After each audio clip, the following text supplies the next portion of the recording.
Hello and welcome to the Trampled Bat podcast, episode 78. He's getting worse at this. He's getting worse at this. I'm Gary Black. I'm Chris Conroy. I'm John Walker. I was going to do it. How long have you been planning that? No, that just happened. Have you got a WhatsApp group without me? A separate one. Aye. It's called Good Guys. Good Guys 1. I'm Gary Black and joining me this week is Christopher Conroy. Hello. And Jonathan Walker. Hello.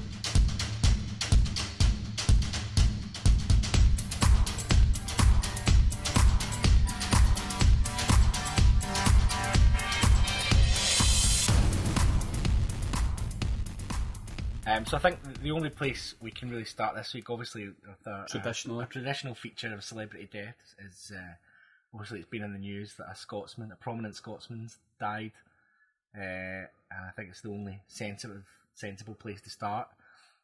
So Dennis Nilsen's dead.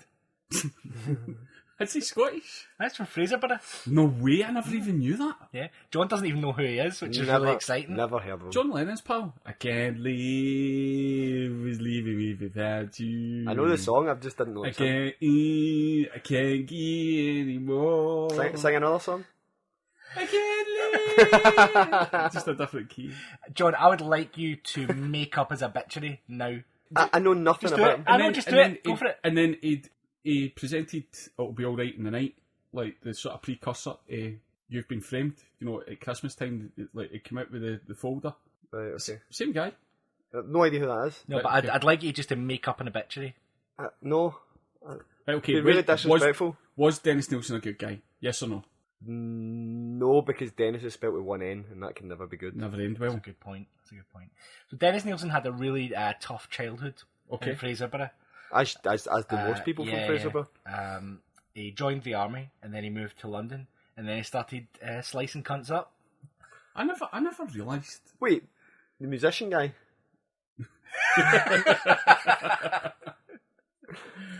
Right, so why is this guy famous? He's a serial killer.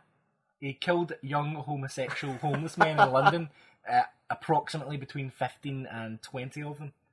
Oh. You know the thing about hiding the body under the floorboards? Yeah. It comes from him. He invented that. Groundbreaking. He's ahead of his time. It's not really something you can market, though. What time period are we talking here? Well, he was jailed in 1983, I was reading today. So it was the late 70s. But he didn't get caught for a lot. It was between 1978 and 1983. It's like playing hide and seek, isn't it? You just can't stop laughing when you're in the cupboard. You know, he's not found me. Would I hated to be his fucking neighbour every Saturday night, just picking up floorboards, putting them back down. How many carpets has he got? Is he hammering again? He's known for Moved a lot. The way he treated the cadavers with great care. Seasoned them. So it was almost like his thing was actually about having dead bodies and treating them really carefully and respectfully. But only when they were after dead. He'd had sex with them. Okay. Alright, okay. Mate, if you're going to fuck a cadaver, you want it to be a clean cadaver. Oh no, sorry, I think the sex was all pre death. Pre-death? I think so. What would you prefer? If you were going to get massacred by... If you, like, would you prefer you were raped before, or was it consensual? No, it was consensual, yeah. So he'd like go out and pick up guys. It'd be so confusing. Oh, is he going to phone me back? Is it not him? Is he going to murder me? Is it not Nilsen where the police turned up at his door and he had a guy there and... No, that was the other thing he did. Nilsen used to turn up at other people's doors and ask them survey questions. That was him as well. Was it? Yeah, Nilsen. Did they have a podcast as well? If they had them in 1983, we'd have had one. Isn't it Dennis Nilsen where a guy escaped and the police picked him up and brought him back? That's one of Dennis Nilsen's guys. We better. He's into that sort of thing. You must be trying to escape him. We'll take him back. No way. I think so. It's like, you've got to help me, officer. Nah, in the back. Hello, Dennis. Maybe it's either him or another famous serial killer. So, how old was Dennis Nilsen and what did he die of? Natural causes. Oh, fucking That's all hell. I know. There's no such thing as dying of natural causes. It's the most natural thing in the world. Do you know what? Birth is the miracle. Expiration is not. It is the most natural thing. Well, it is, isn't it? Did anyone else die naturally? No, everybody else died kicking and screaming.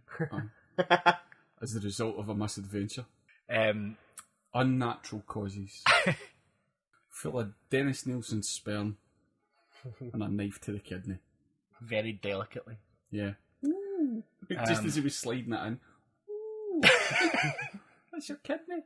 Dennis! The other celebrity death was MP Tessa Jowell, who died of a brain hemorrhage. Labour MP. A lot of people come out saying a lot of nice things about her. I don't remember her being that nice. No. Part of the whole Tony Blair, New Labour, sort of late 90s, sort of jetpack, power suits, friendly face of making Labour Tory-like. Aye, right wing. But she did, I know she did do a lot for bringing more women into Parliament, which is fair enough. And she did the campaign to get the Olympics. Was her. Was she heavily involved in that? Yeah. Well, she was the one. So, remember when it's an absolute shit show being an MP. You know, nobody will say anything nice about you when you're there. The minute you're dead, going, oh, I'll tell you a funny story about so and so. Do you know? See when they went voting for human rights, helping charities. You never hear any of that shit because it's just so petty. You know, like the point scoring's it's so one or the other. You're either for or against. It's either us or them. But as soon as they're dead, going, do you know what? Really good parliamentarian.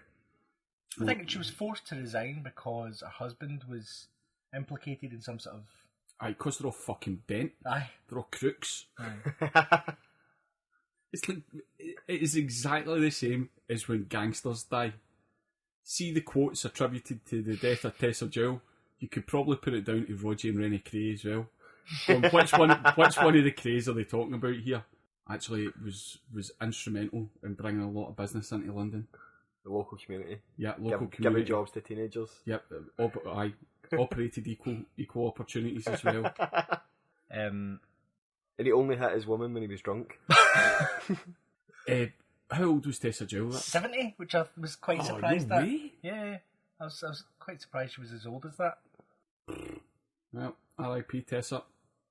That's another seat for the House of Lords going. What a shame. Right, the third one is it's I don't know if it's because of the way I've curated my Twitter timeline and the people that are on it, but the other death this week was a guy called Scott Hutchison, the lead singer from a band called Frightened Rabbit. John's a big fan. Huge fan. I've got to admit, I tried to listen to the album this week. It's a bit shit. Which one? Something about the Midnight Organ Fight. Midnight Organ Fight, okay. But what we're going to do with this one is we're actually going to separate the art for the person and talk about it a wee bit further. Mate, he's fucking telling you how he's going to do himself in. It's basically giving you the instructions. Like, if people were that big a fan, they should have had somebody on the fucking bridge. All bridges or just that one? No, it was that specific. He says it was going to be the fourth road bridge, didn't he? Tried to get a wee listen this week. Wasn't it for me? It was kind of Radiohead with an East Kilbride accent, isn't it? I love it. But I've seen them about 40, 50 times. 40 or 50 times? Somewhere in between that, yeah. That's too many times. I would go see them, I would go see him. Was he trying to get away from you? Maybe. Would he have known you in the street? No. Nah. He always made sure he was in the shadows. Because, right, so, so it's this bizarre thing where I wasn't even joking. Like, I would have taken the loss of some of my pals, probably less. Because there's pals that'll maybe text once in a while. I would have listened to Scott Hutchison probably every day at some point. A song or two in a playlist. In what context? What do you mean? To cheer yourself up? I like the songs, yeah. Is that a lot of the stuff that I've been reading this week has been a lot of people saying that the band got them through really, really hard times. Yeah, I would agree with that. Nothing to the extreme of me ever wanting to jump off a bridge, but there would be breakups with ex-birds. And genuinely, like that Midnight Organ Fight album and Sing the Greys was like two of the albums I listened to consistently. Like the 14 Birds you pumped in 2007. Get you through a really hard period. But genuinely, and that, I think that's the thing that actually, I think everyone said the same thing, right? But that's the thing that kind of upsets me. Right. Is you're going, how can some cunt so dark write a song that makes you go, that's alright, because somebody else has felt like that, so that makes me feel a wee bit better. And then he couldn't. deal with the same thing that he was helping other people deal with. Aye. So even like Sparky, right? Sparky probably won't mind me telling this because we were talking about it. Sparky's mum died recently of cancer. She'd been struggling with cancer for like 2-3 years.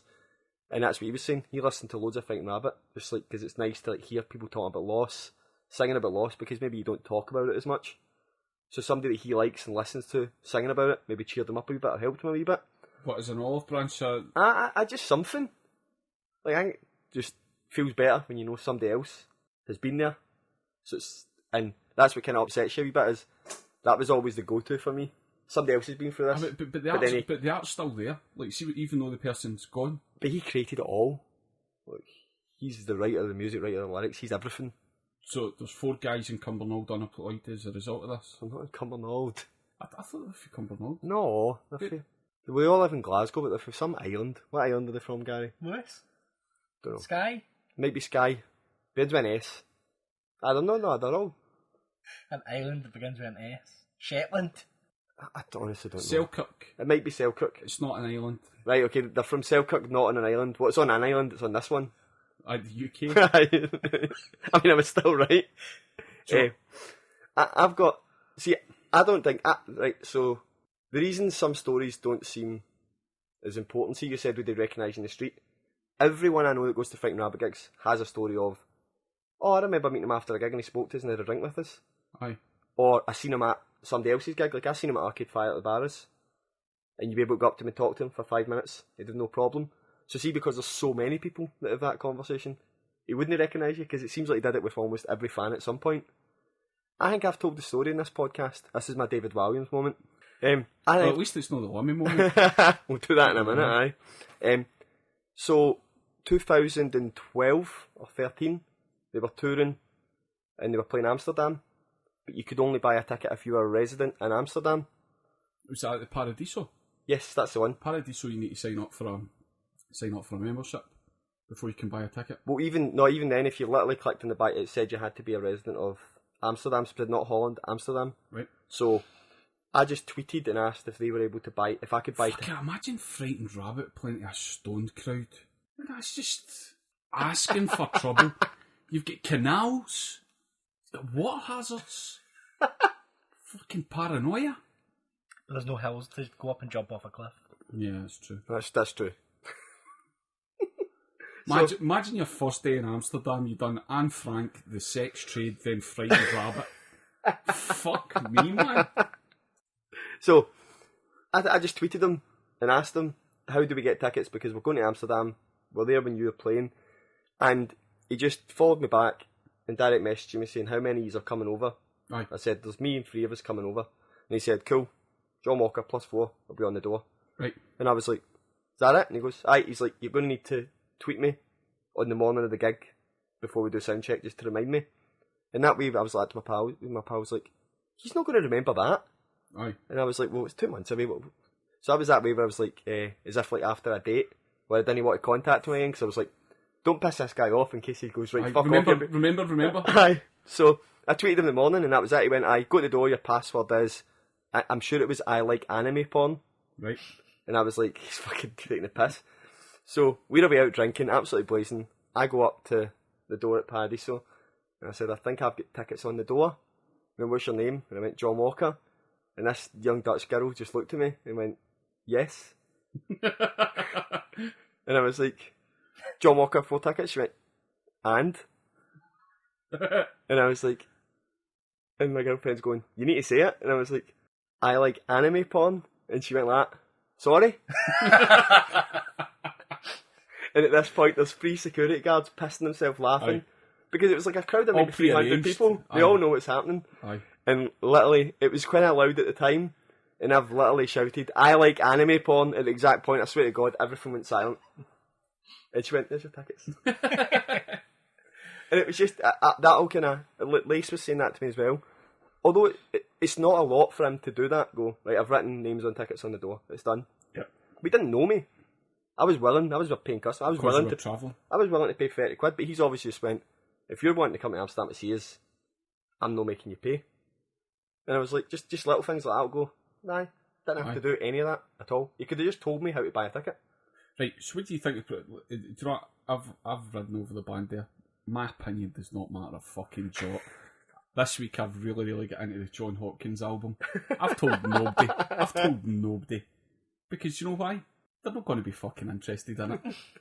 People are allowed to like whatever they like. And do you know what? I gave them a bash because they were on the Belladrum lineup. I said last week I was taking the kids. I'm really hoping they announce Slam or Richie Houghton in place of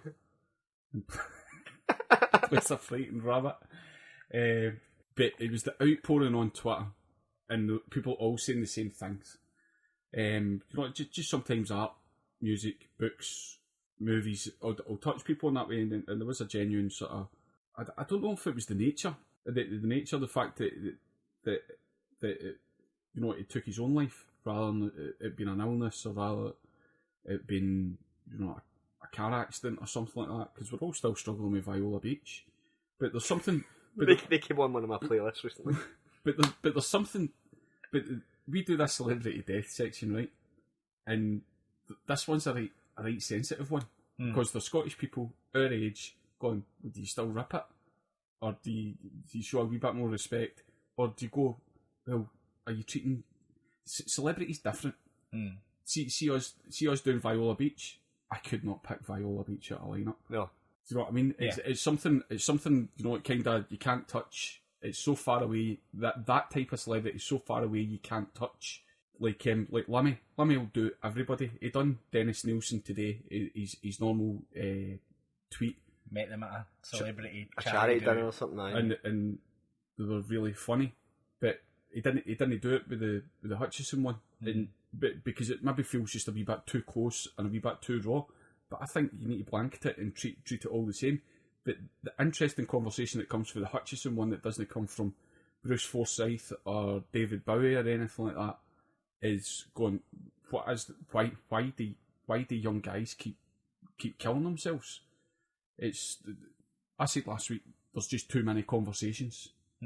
See, we looked up the figures before we started, and depending on which survey you're looking at, there's between 40 and 84 guys in the UK and Ireland commit suicide each week, so they're obviously not talking. The reason that's skewed a bit, apparently, I just read that before I meant to say to you, is there's a religious thing as well, right, where certain religions won't like people registering as suicide because it's like, you know, you don't go into heaven if there's Catholics and Christians. That was saying that's why it skews maybe 10, 15 sometimes. Maybe if there wasn't as many fucking rules, these guys wouldn't feel like that. There's women feel like it as well. Do not take their own lives, but they reckon that the figures are 3 times. 3 times more for men. But have we got any reasons for this, or is there just more guys? I think there's a societal pressure on men that's different, and whether that not necessarily from society, but they would imply it's there. I think the changes this isn't going to turn into a poor guys conversation. No. So, I mean, we get a fucking free ride. Yeah. But I think what you're talking about there, the pressures of what your actual role is, whether it's as a father, a breadwinner, or that's all changed. The more equality that you bring into a society, and the more roles that women take over. I'm not suggesting for 1 minute that this is women's fault, but there are going to be casualties is the harshest word, but there are going to be people that struggle to find their place. Aye. Like that, Scott Hutchison is pretty much leading the life that a lot of people would want to lead. He's creating something, he's paying his bills with it, and he's got a fine life. But there's something about these suicides where it doesn't matter. The people, you know, everything on paper looks all right, but there's just something no clicking. I said it's semi-anecdotal. Why would you be depressed if you're a loved musician? Aye, what have you got to fucking be sad about? Well, really, the thing for me is I feel like it's actually worse, because see, if you're depressed, you've lost your job, you've lost your wife, your kids don't speak to you, you're an alcoholic. You see people that commit suicide there, you kind of go, fuck. Chris Conroy, 2013. But you do kind of go, well, that guy, aye. But then Scott Hutchison's got to the point where he's got thousands of fans, he's got the career he always wanted, but then he's still depressed, so it's worse because he's going, I have everything I ever wanted, and it's not enough, so it's even more tragic. It's like, what the fuck? I think that's why it becomes that. But you're sold an idea of what the dream is, and maybe it's somebody else's. Do you know what I mean? It's kind of, that's just what you should, once you've got everything you want, you go, do you know what, this isn't what I wanted. Maybe once this podcast hits 1 million followers, we'll feel like that. Is that what you want?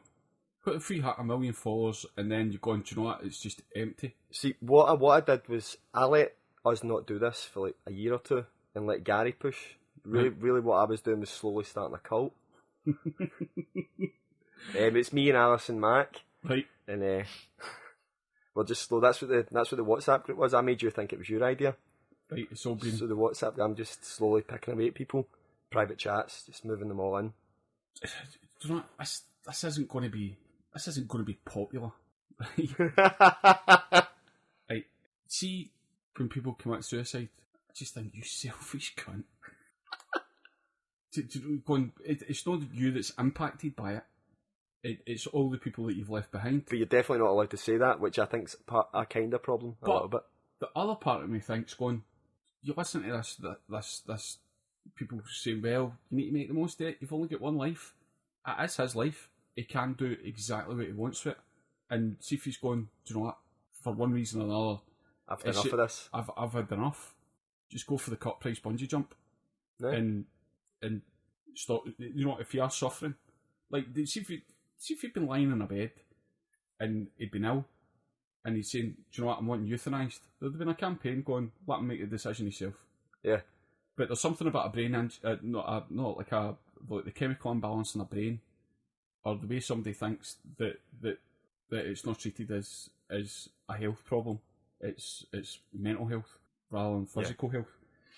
So we fucking joke a lot about telling people to just end it on the podcast daily. What we're doing this week is, do you know what? See if you've got something you need to tell people, or people will believe you and people will listen to you. There's a fucking shit ton of agencies out there. I'd always just read it as CAM, but John told me it stands for Campaign Against Living Miserably. Yes. There's a lot of miserable people out there. A fucking lot of miserable people. And it isn't your fault. You've just been fucking... You've been trapped in this Argos card paying fucking hole in the ground and you can't get out of it. It doesn't have... These things don't matter. See if it's a money worry or a family worry. Everything is fixable if you just talk to somebody. Here's I come at it from a slightly different way, which is probably not healthy.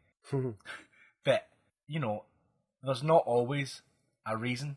There's not always a real... You know, whatever the reason is, it might not be... It might just be something that you've... Imagined? Not necessarily imagined, but vastly over-exaggerated. Are your imaginary friends bullying you? I'm imagining that you guys are bullying me all the time. You know, people were asking this week, what does trampled bat mean? Right. For me, trampled bat means friendship, but John wouldn't even come to the football with me. Bailed on me at the last minute. But I'll come to the League One matches next year. Thanks. I don't think there's always necessarily a simple, or you have a hard life because of this, therefore you need to worry less about that. But again, this is not a good example for anyone, but I do think there's a certain level of when you make that decision that it's actually a very brave act. Aye, you jump off a bridge rather than wait to get your stomach pumped. Not 15 minutes after you've taken the tablets. See if you jump off the fourth row bridge, you fucking mean it. Oh, because every fibre of your body wants to survive. So to override that and to not go, oh, well, what about the people? What about those other people? You know, will they be? To just go, fuck it. Aye. And I don't say that in a way where I think, oh, it's great how brave are people, but I think there is maybe bravery is not the right word, but there's a taking hold of the situation and being in control aspect to it, which I find interesting. And again, interesting is not the right word. Bail me out, Chris. Listen, what we're saying is that there isn't anything that's insurmountable.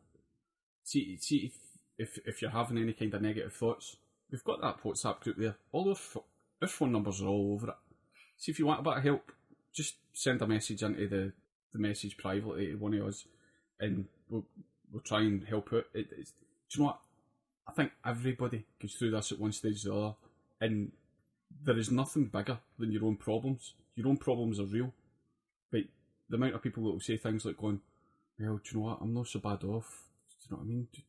John's paying £700 for a season ticket next year to watch that shite, so my worries aren't really that big. I shouldn't really be, you know what, I'll just go on with it, I'll just muddle on. You should be trying to cram as many smiles and laughs in, rather than suppressing the sort of darkness. If you want a bit of help, give us a shout. Do you know what more people need to do? And I'm not, I'm being very serious. See folks sharing that wee suicide thing on Facebook, the hearts, and then phone this number, everyone needs to talk to someone. I think there's a rising issue with people becoming almost autistic towards communication as well. I'm sharing this Facebook post, it's okay to not be okay. I've shared this, so that's sound, I've done my bit. But I can guarantee they're the same type of people that if you try to phone them, they'll wait till Neil Lennon to kill himself. But mainly they'll look at the phone and wait for the phone call to stop and text and go, Aye. what you wanting? Aye. There's a meme that actually says that. Can you stop phoning me so I can text back and ask what you want? Right. Yeah, but the thing is, it's easy for everybody to say we should always say something. But I know that the times that I've done it has not always been the very positive reaction. All of my friends. What do you mean? Well, not all of your friends, Gary, to be fair. Some people don't react to it in a way that you would think.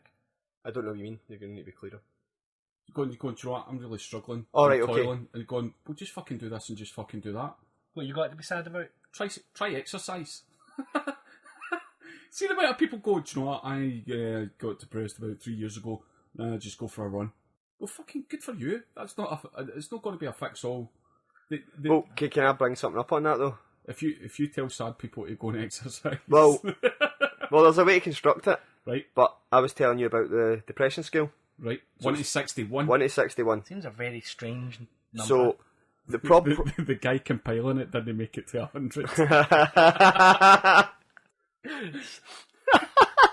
So, do you know what? I hope people fucking listened that far to get the joke. I'm just fucking talking about sad cunts this week. So, 0 to 61, antidepressants can have an impact of 1 to 2 points in the scale. Right, that's not a lot. It's not a lot. Exercise has been shown to have between 10 and 15. 10 and 15? Increases. So see when folk are saying you should try exercise, it's because it's more effective than medication they can give you. Anytime I've been down like that in the past, where you just linger a wee bit too long on the road going, it'd be fucking easy the fat bus hit me. You know, it's over and done in a flash. Everybody feels like it at some point. Honestly, that was my final point, was see silly as it sounds, I've had ex-girlfriends that I've been upset about. Dozens. And see literally, you go through the same stage. There's an alcohol stage, right? Mm-hmm. And then there's a stage that goes, fuck, I'm single again. I need to go to the gym. Mm-hmm. I need to start playing football more. And see, at that point, that is the point. It's not a coincidence. That is at the point when I've turned and went, I'm getting all right again. But it's a lot. And I've never thought about it until reading this stuff. With going, hi. It's a lot of tiny changes. It's a change in environment. It's a change of maybe partners. It's a change of what job you're doing, where you live. If your environment's sort of weighing heavy on you, then it's only you who can change it. I did laugh a bit. So we mentioned Sparky earlier on about his mum passing away, and on Friday morning he texted me and he said genuinely close to texting my manager and saying I'm still upset about my mum to take a day off to mourn Scott Hutchison.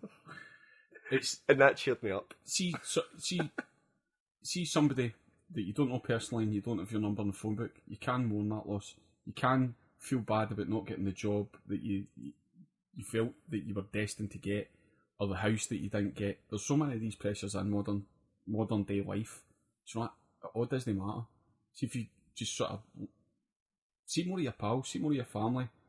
The whole construct of the way we live our life, we wake up in the morning, we go to our bed, is fucking built to make us sad. It's Kanye West said it last week. Fresh air is healing. And on that, I think there's a quote that I love from Midnight Oil Fight, right? And it's I need to do it one more time, and it's just while I'm alive. No, I love this, but it's while I'm alive, I'll make tiny changes to Earth, and that's the one quote that I think everyone's sharing. Right. And see that See, like things like that. There is days where I can't be fucked and I will be a cunt. But there is other days. There's other days? There's other days where... See, it shouldn't make you feel good, right? But see if you're sat in the train and it's busy and an old woman comes on and touch your banger. And you go, I'm going to get up and give her my seat. Right. And you do it, and she takes it, and you stand up, and that's you. And it's just a little thing. She got a seat in a train, you stood up. And you got to make yourself feel better through a non-altruistic act. Yes. Yeah. And she felt better. You're doing little things that don't mean anything to anyone. Right. But she might have been stood in that train, and she was old, right? Right. But there's things like that might have been a really fucking inconvenience to her. Holding a door open for somebody, just little things that you can do. See, John, you're right, but see the demographics that we're fucking losing, young people. John. Some of these old people stealing seats on buses and trains should be the ones. I feel like John's one of those lucky guys that's actually never been genuinely sad. You don't know my problems, Gary. I'm pouring scorn over your life. Gary, you're just doing what Chris told you not to do. I know. Don't belittle my problems. So, but even if John's problems are really, really, non-existent, they are his problems, and they seem big. They seem magnified because you're so close to them. Do you know my biggest problem? Is I've never had a big problem. I've never been sad. Gary's right. That's where my sadness comes from, Gary. I'll share you some of mine, mate. Don't worry. There is an idea that you need to have. See these sort of phrases that don't do anybody any good, like fucking man up or get on with it, all that shit. See, sometimes there's nothing better than a fucking full meltdown in George Square.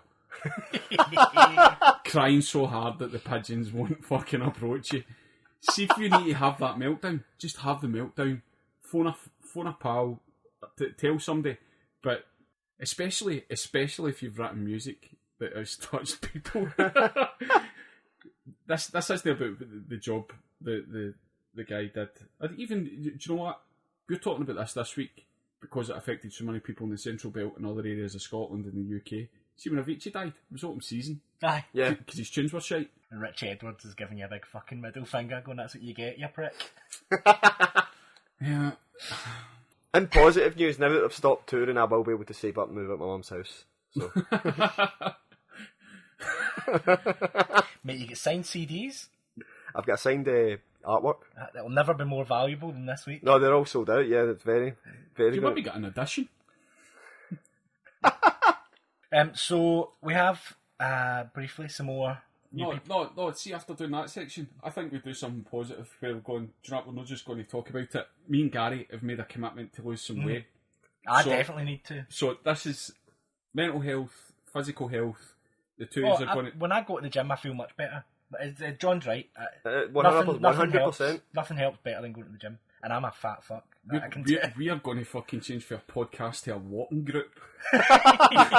See, the thing is, I definitely feel like, though, I like going to the gym because I feel like it's my place to go and do something. Right. I just need to get myself there. So what we've done is we've taken the weights. Are you wanting to? Will we give out the weights? So you know what? I'm quite happy to. Yeah, before we do, I need to say I'm absolutely stunned at Chris's weight. Well, I was way off in my estimation. I didn't want to really give out my weight until I've now seen how close Chris is, and now I feel much better about it. It's so funny. Oh, it's not funny. I know, I don't mean to upset you, Gary, but really, I think there's like nothing. It's amazing. Fucking body shaming here. Just, do you know what? See, the day that Amazon started selling girdles was the day that I wandered outside. So I'm a beefy 18 stone 3. I'm a stocky 19 stone 5. What height are you? 6'9". 32 years old, 6'9". The blonde hair. I'd say 6 foot. Be the same height? I think he's about the same height. I'm 5'11" and 3/4. Right, I'll go for that as well then. I'll go for that. I thought, do you know what? I think the question here should be how wide. So I would say I'll look a lot more than a stone heavier than you. Well, fucking big up yourself. It's not a competition. This is a competition now. Right, okay. Right, what we're going to do is we're going to do it week on week. It's just a quick section. We'll let you know how we're getting on, what we've done the previous week. How are we measuring it then? Are you going running? I'm not fucking telling him. Share your problems, not your successes. So how are we just going to keep it going for as long as we can? I'll see you next Sunday with a set of skills, mate. Have you got a target? Just to not have as much in the moobs area. As much visceral. My target is as much visceral weight round my middle section, because that's the danger area. We fucking turned into loose women. Somebody get Jason Donovan in here to talk about his latest West End theatre production. I'm actually going to try and put on a bit of weight. I'll sell you some. We'll meet in the middle. Yeah. Sell you some. So we'll let you know next week. We'll let you know how we're going. What I really need is on a Wednesday, a Friday and a Sunday, people to tell me to get to the gym. Oh, I can do that. I need that extra I push. can do that. So get involved. Aye, we're going to try and make positive changes. See what happens. Put monthly on May. First week of July, this section will be away. We'll fucking tidied it away somewhere and forgot all about it. The three Adonises have trampled back. Would it be Adonai? Adoni. Right, that's us done all the physical, mental health stuff. So, new WhatsApp people. Davy Stewart, Braveheart 1966. Douglas and Jason. But I think we have a problem. We've created a monster. The Eurovision Song Contest was on the other night. Yeah, there's quite a lot of xenophobia, fat shaming. What was weird though is the three of us were not anything to do with it. Oh, I think that's what. See, eventually, if the WhatsApp chat does become an inquest, that is what we're going to need to go. Anytime anything kicked off, we weren't there. So if the one problem also, if you do want to join the group, you are going to need an extra battery for your phone because within a couple hours there's hundreds of notifications. Especially if there's a sort of world televised event. If you come, just be respectful of other people that are perhaps in the chat. There's a wee Aborigine guy that messaged me on the side and said, "Chris, I thought this was a safe space." I feel as if my Indigenous leanings are going against me. It's funny as well because before we started back these episodes and we were talking about what kind of people listen to us, and I said, "Oh no, I think everyone that listens to us will share the same political opinions as us." That's been completely blown out of the water as well. Mate, we've got the fucking alt-right. It's a wild. That's why this is good though. Smorgasbord. There's no fucking echo chamber in our group. Aye. You're hearing bits for everyone, but even stuff you don't want to hear. Just be respectful that there's other people out there. Don't let the darkness take you over. So if you do want to join after all of that, do let us know. But you're taking your life into your own hands. I think that's really good fun. Yeah. I might try and look into it if there's a way to turn the notifications for just that group off. You can. Yeah, you can mute a chat. Yeah. Excellent. 8 hours a week or a year of the WhatsApp mute notifications. So on that, we did have a listener question from Davey, which is: should aeroplanes have separate holds for children? He said separate areas. You added holds. Yeah. Because I see it the same as like an animal hold, maybe in a crate. Yes, animals are better behaved. It's also indicative of modern society that my first thought was, why do children need to be protected from adults on a plane? Surely the BBC would lease rather than buy a plane. Yeah. Do you know what? I've been in situations when my two were younger and you'd be in supermarkets and only a couple of times, the kids would maybe be having a wee bit of a cry. Never a meltdown or asking for stuff, but maybe, nappy was full, maybe having a cry and people look at you and judge. But I'm quite happy to tell them to keep their fucking nose out. But it's the same as, are people annoying? Other people's children are annoying you? I think it all depends on your mood. And it fucking annoys me. People with no children and having disposable income. That fucking annoys me. They get on these planes to moan about the kids. Who are these millionaires taking kids on planes? But I think, we always talk competition winners. We always talk about people being selfish and expecting exactly what they want. Chris, you taking your kids on a flight is very selfish of you. Is it? Yeah. Why? Because nobody else wants to be anywhere near your children. I fucking don't want to be near them. So they do need an extra space. Yes. To get them away from you. I remember I think maybe twice, maybe Malta and Gran Canaria, as sort of high school kids. Me and my brother got 2 foreign holidays, and they were good. But I can remember we were coming back for one, and it was at the time my mum's always smoked and my dad never smoked, but my dad never complained about her smoking. Kind of just you get. See when you get that in a relationship. Oh, do you still have to get outside to smoke? No, but kind of the idea going, oh, she's still smoking. That's him. He told me he was going to quit. I'm going, you fucking knew you smoke cigarettes before you get into a relationship. It's that idea you'll get into a relationship someday, and I will just mould this little piece of fleshy plasticine into exactly what I want. See if they smoke fags, let them fucking smoke fags. Don't marry them or be with them to change them. See if they want to sit and smoke cigars while they're feeding your fucking toddler. You knew what you were getting into. Like, you weren't buying it's a relationship, it's not a project, aye. Aye. It's a person going, do you know what they said they were, he was off them, and he did really well. He was off them for 6 months, but now look at him, and then they're forced to make a stupid fucking excuse like, oh, I had just like a couple of smokes when I'm drinking. No wonder you smoke. My dad never ever gave a hassle about it. Obviously, preferred that she didn't, but she did. And the two of them had an argument packing the bags on the way to the airport and the way home. So we get to the airport, I think it was maybe Gran Canaria. We get to the airport and you're doing they used to ask you at the front desk if you pack the bags yourself, all that usual. But then they would say, smoking or non-smoking.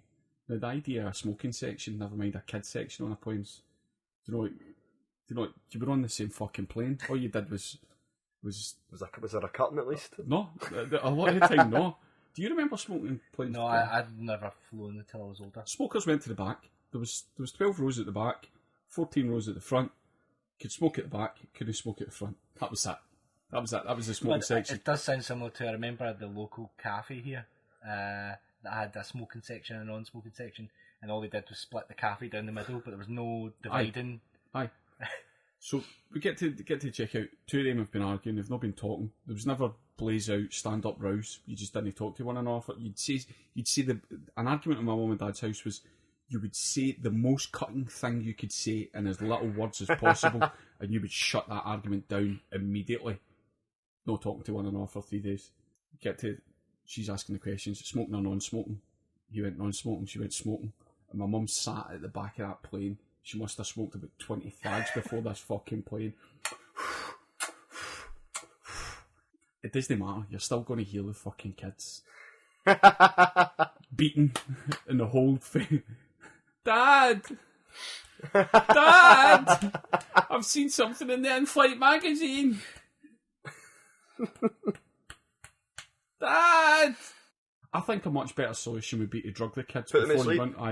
Drug the kids. I was just thinking that exact thing. Hibernation chamber. No, just a wee Gassing. Just a wee yazoo when you get in the plane, a wee milkshake. Right, they've already got the equipment. See the oxygen mask? What if they just fucking gassed everybody in the plane? What if they knocked everybody out for that 12-hour flight to Dubai, and when you got there, they just woke you up when you were there? As someone who suffers your flies undone. I've got a severe fear of flying, so I'd be well up for that. I would be Mr. T style. What do you not like about it? Just the whole physics. Is it the idea? The idea. I will see until I'm drunk on a flight. That's why I used to hate working, like abroad when I'd go to work because I couldn't drink. The thing I really love about flying is that moment where you feel the weight take off of the ground. I hate that. I love it.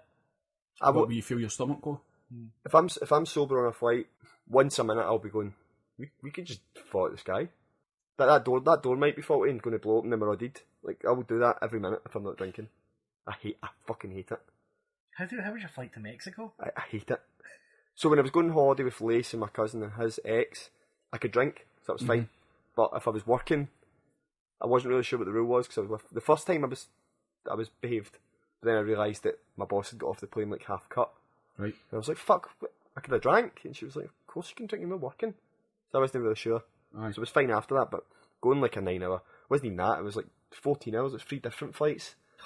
It's like Glasgow to London, London to Texas, Texas to Mexico. You're like, fuck. Tex-Mex flight. Yeah, I'd be well up for being knocked out. Aye. Oh, God.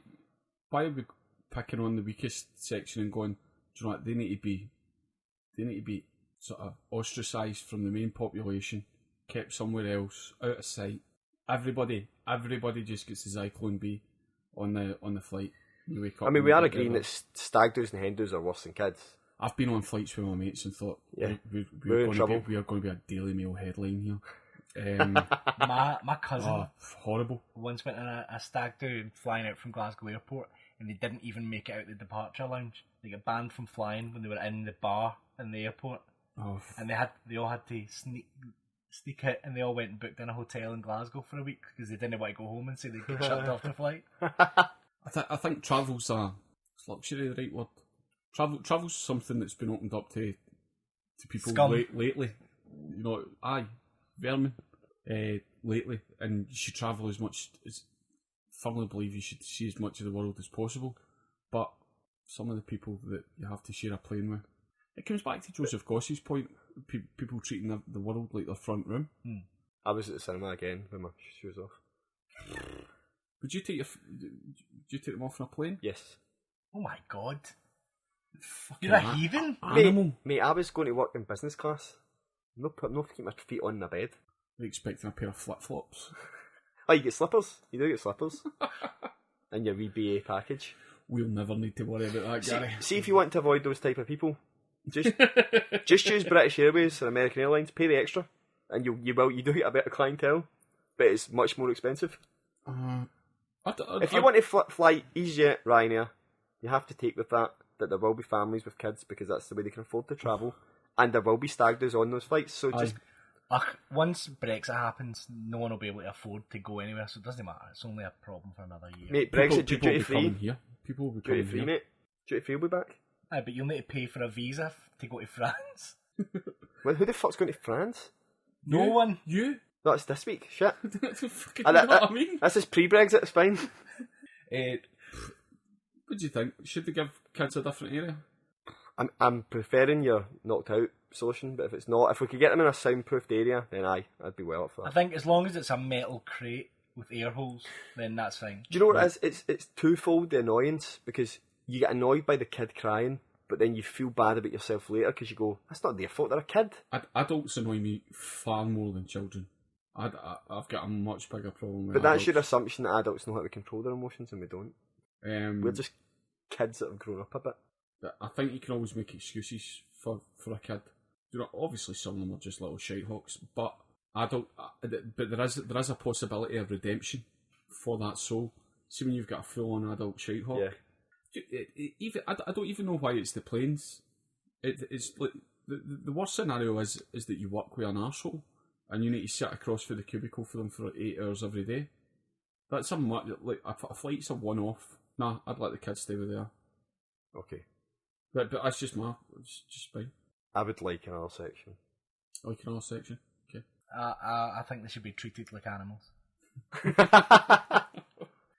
So, Chris, how did you go on with your sensory deprivation time? Fucking amazing. Was it as good as we thought it was going to be? The place needed a good clean out. It could have done me a good lick of paint, I'll be honest with you. My partner went, and my partner got it as a gift, and didn't want to. We went into 2 separate rooms, but didn't want to say to me, going, "This is fucking manky." Like, see if you were going tank. See if you were going to make a flotation tank and fill it with salt water every day. What is the one thing that you would not make that out of? Fucking metal. Oh, metal. Because metal rusts. It's a metal room? Metal flooring? No, I'll put a picture into the chat for you to see. I've got an assumption of it looking like an actual tank. No. Oh. Ruth Davidson tucks you in. the actual tank itself was metal. Yeah. Well, that's weird. That's why that's definitely what I Is this an official, legitimate business? Yeah, yeah. I think when you show me the picture, I'm going to see exactly what I expected to see. The experience itself was in for an hour or so. Absolutely flew by. First 10 minutes was a disaster. Got a wee bit of salt and lye. Started shrieking. Ended up taking a towel in with me so that I could rub my eye with my non-salty hand. Then get out again to put the outside room light off so that there was no light getting in. But then see, once I get settled, going the right good 10-minute sort of Northern Light kind of wee show going on. Going fucking really chilled out. But at the same time, see, this sounds so fucking stupid, but I was surprised at how buoyant it was. But yeah, actually doing star shapes and stretching. Yeah. And so it's quite big as well. Took me, I'll take you. 6'4". Star shapes, good bit of stretching and sort of moving about. But see when you're just staring into the dark in the wee light show, you did get, just for a couple of minutes out of there, you did get the sensation of just staring out into the darkness, and as if the top of the tank, as the world's spinning, you did get the sensation of movement, but the other sensation of movement was that you were moving from one side to the tank to the other, but you felt you were moving quicker than you actually were. You're going, I'm fucking floating to my left here. Floating left, going to hit the side any minute. I'm going to still moving.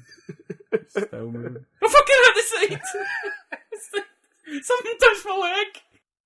And then you were kind of splashing a wee bit. So would you do it again? Yeah, but in a different place? In a different place. And I know that I'll be right into it the next time. See, rather than the 10 minutes, I'd take a towel in to wipe my face. Honestly, see because of the salt solution. And your sort of hairline and down past your ears was sort of bobbing in and out of the water a wee bit, sort of the chance to dry. Going, this is fucking burning me. I'm going to come out here like a burns victim. Fucking my plate face is going to be bright red. They're going to be going, did you enjoy that? I'm like, oh, fucking burned. But, do you know what?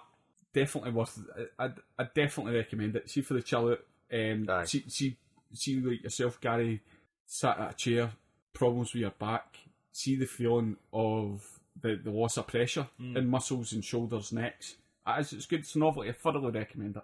I'm definitely going to do it. We'll need to talk afterwards about where to avoid. I think there's a place in Glasgow does it, in Royal Exchange Square. I think the Rainbow Rooms does it. Do you know what I really like about the idea about it? And it's just, this is really wanky. You can tell I listened to Joe Rogan, by the way. I started doing yoga. The priest? I started doing yoga about 6 months ago. Right, so I go to a class at Broadwood twice a week. Keep this quiet. Yeah. Do you know what I like about it? Is I genuinely have an addiction to my phone. Right? Yeah, well, mate, exactly this. I love the idea of, see when I go down to Broadwood to yoga, the phone doesn't leave the house. Yeah. It stays in the house. So if I'm going to a gym, I'll like music or a podcast. But see, you're going to yoga, darkness, silence. Focus. 2 hours, my phone's away. It's really the only time, that and coaching is really the only time I don't have my phone on me. I really like it. Because to me, it feels like it needs to be enforced on me. Yeah. Because otherwise I'm like... Only takes you minutes to forget and get out of the habit. Aye. So I like the idea of being locked away somewhere for like an hour. And think, the time, me and my partner both says going, I didn't know. See the first 13 minutes? They're piping music into it. Right. So you can still hear like panpipe moods, frightened rabbit and the panpipe dreams. And they're piping this music in quietly so you're aware of it. 13 minutes, the music shuts off and then that's you in. Right. 5 minutes before your time's up, they start playing the music again. But I was a wee bit anxious going, how long have I been in? Have I got long left? Am I doing this right? And then before I knew it, they started playing the music and I'm going a fucking hour. But I checked my watch when I came out. I went, they done me. Not thoroughly recommend it. What we should do is try and make it a podcast feature. All three of us go, and then maybe they'll let us do it for nothing. No chance, mate. No, not going to happen, is it? I shot in the tank. Well, if they weren't looking after it, I'm no. It's the Moscow broken windows. Treating that tank like your home. Yeah. Moscow treating it like my front room. Can he move for fecus? So John, you are up for a banhammer today? Yes. So I'm trying to think of the way to put this banhammer because I think it's changed since I was talking earlier. Oh my god. But I'll try and get through this. So the biggest thing with this being a big mental health week is it's more just the word than anything. It really gets me, right? So it's the stigma around mental health that you can't talk about it. But for me, the thing that's annoying me is there's like to me it seems like there's now a stigma about stigma, right? Because it's just this is going to be one of those things where you don't really know what a word means. No, I know what stigma means. It attaches to the group of people, and then you become that thing instead of the person that you are. So see, by saying people who suffer depression or mental health, you're actually then going to lump them in that group and kind of make that the thing they are. Right. And I understand that's what we're not doing, but why do your banhammers come in paragraphs, man? So the thing that bugged me, it wasn't so. I'm using the word stigma because it's the one that it's a buzzword for everyone to put in. There's a stigma attached to. It's the stigma. There's a stigma attached to stigma. So I'm not liking the wording of. It's fucking Christopher Nolan doing this. The stigma of stigma. Do you know what I think's all that's happened with me is this word keeps appearing, right? Understandably, because it is that. Right. But people are just sharing it with that number and tagline on Facebook, and I think it's more the lack of action that I feel that's happening more than anything. Right. So I don't think there is a stigma. I think we, as a society, fucking hell, mate. So I think we're very open now. I don't think we've ever been more open. There's no been 6 months you've been doing yoga.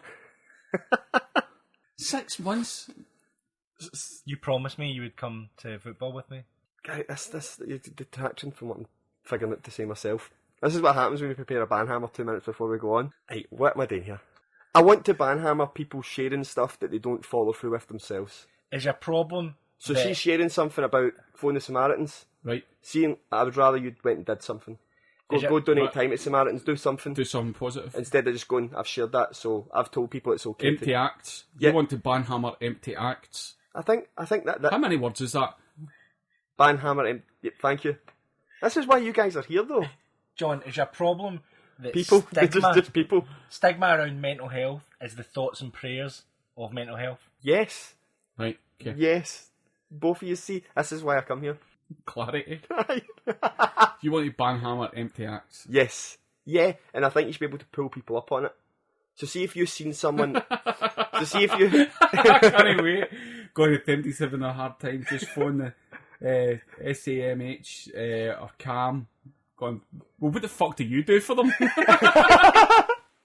No, the point. If you see somebody share that, see next time you're feeling down, phone them and see if they don't answer the phone. Go back to that post. And just leave a note that says, this was your fault. And tag him in it. Aye, this was your fault. So empty acts. Yeah, I think it's... I think we've said this. Have we said this before in this podcast? What? Like, shares and retweets doesn't really mean anything. We fucking need retweets. Yeah, we need more shares and retweets. Don't like stuff. Don't like stuff. Retweet it. But empty acts. So don't share it if you don't watch it. If you don't listen to it. If you don't like anything we do, don't share it just for the sake of it. No, share it. No, don't. I don't want cunts. I don't want people being attracted to this podcast that we don't want attracted to this podcast. I'm very clear in what cult I want. Right, okay. What demographic of easily led, cash rich? Yeah, banhammer empty acts. Empty acts. Yeah. I'm trying to think of it. You know, I can't think of an example without naming someone personally, and I'm not going to do that. Change their name? No. Well, I can just give the example. Doesn't need to be them. As thinking your feet there, John. Somebody shared the mental health thing, and I know for a fact it's a guy who, when his best mate broke up with his bird, the guy had a new bird. No, wait, no, that's fucking pretty personal one. Aye. This is why I can't go into it, because people are going to know who I'm talking about. Aye, right, but basically he wasn't there for his mate. Am I the only person that doesn't know now? No, I don't know either. No, it's obvious who it's going to be, aye. When split up with If you need was out pumping and then wasn't bothered when his mate needed help, but he's sharing something saying people need to I just fucking made that all at the top of my head. It's the same template. Yeah. Friend groups over. Right, you want to banhammer empty acts? Yes, that's the correct word. Right, well, what difference are you going to make? Yeah, I don't share it. No, but if we ban this, what are you going to do? See if we ban the negative thing, so what commitment are you going to make? I will comment on people's pages on Facebook and send you photos to prove that I've pulled people up on stuff. almost seems much funny. it. I thought he was going to go, do you know what, I'm going to make a donation. He's like, no, I'm just going to stay on the medium that's causing the problem and write something negative so that they feel bad about it. If all I've got to do to get this to happen is to say, yeah, John, no bother, then I'm all for it. What about, instead of pulling them up on it, you say, listen, so-and-so's looking for volunteers. I'm going to go... Okay, that's the route. Make it a positive thing. Guys, this is brilliant.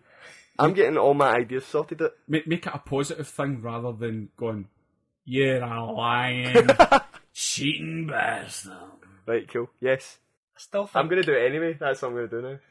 If I'm feeling shite, I don't necessarily want to phone a group because I'd feel like I was bothering them. But surely you've got the same guilt about your friends, though? No, yeah. Yes, I do. No, but it's about options, Gary. As many options as possible. That's true.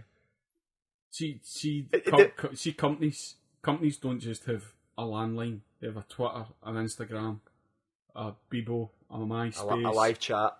Kept the CFAX page up to date. You're right. I'm being very selfish. Options. As many options that people feel, do you know what, I maybe feel a wee bit more comfortable doing that. So if you see somebody carrying out an empty act... So what we're saying, share, if you know of any volunteer positions. Aye. Like, for example, Childline are always needing people to volunteer. What's the money like? Well, actually, the thing I found really surprising is... Childline could be the name of the fucking airline I'm going to open up. You know, and you could just pick them up at the other end. Just a slightly smaller plane, and you could fucking fit more of them on. Amazon Drone could probably deliver them. Aye. In one of those baby boxes. Just a flaming baby box drone. Going, aye, we never fly with the kids. Look, there's a shooting star. Right, so... Right, the ban hammer's a bit fuzzy here. You want to ban empty act. You want more action. More action, yes. But yeah. As Elvis said. More action, yes. Yes. Okay, yeah. Right, Ain't nothing but a hound dog. Yeah. Going, of course she's legal. They don't fucking talk about Elvis marrying her at 14, do they? Well, did he marry her at 14 or move her in at 14 then marry her when she was 16? Fuck those. Him and Jimmy Page. Fucking That's why they say R. Kelly's the new Elvis. Right, so, see, although it's been a downbeat podcast this week, I think there's been upbeat outcomes. Oh, I'm miserable. But, how did you enter the podcast? Miserable. Because I thought it'd be a good idea. You need to maintain and grow. You don't just grow. It'll be that when you're sitting here next week, £3 later. That's true. And you'll be £3 heavier, fucking raging. I'm wearing Speedos every week from now on. Anything else to add? I'll make Hasselhoff look like a fucking eunuch. That's as good a place to end as any. Merci, Arsene.